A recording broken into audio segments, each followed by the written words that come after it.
With the multi-connection function feature on your Genesis, two smartphones can be simultaneously connected, making it possible to make or receive calls using one of the connected phones and also listen to music from either phone as a music source.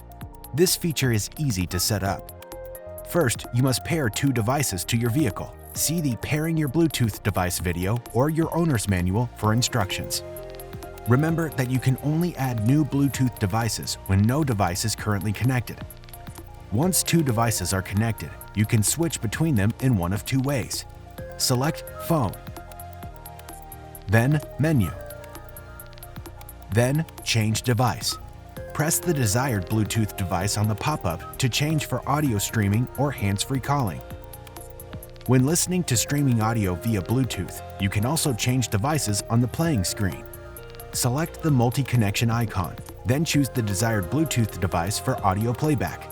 And you can always quickly and easily switch devices back using these steps. For more helpful information on your Genesis, be sure to explore the how-to guides on the Genesis USA YouTube channel and mygenesis.com.